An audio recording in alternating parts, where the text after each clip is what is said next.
যখন আমার বান্দারা তোমাকে জিজ্ঞাসা করে, যে আমার সম্পর্কে জিজ্ঞাসা করে, ওয়াইদা সাআলাকা ইবাদি আন্নি, বলো ফাইন্নি করিব, আমি কাছেই আছি, উজিবু দাওয়াতাদ দাঈ ইযা দাআন, দোয়াকারী যখন দোয়া করে আমি তার দোয়া শ্রবণ করি। সুবহানাল্লাহ।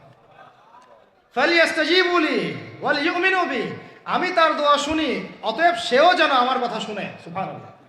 এবং আমার প্রতি ঈমান নিয়ে আসে। তাহলে রোজা রেখে বেশি বেশি কি করব বুঝে ফেলছেন? কি বলেন? দোয়া করবেন।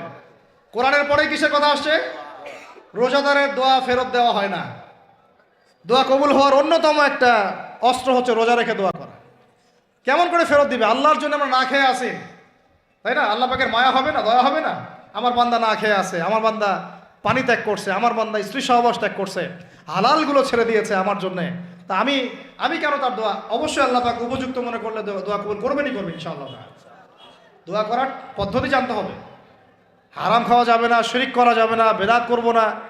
ইনশাআল্লাহ দোয়া করার আগে আল্লাহর প্রশংসা করব, নবী সাল্লাল্লাহু আলাইহি ওয়াসাল্লামের প্রতি দরুদ পড়ব।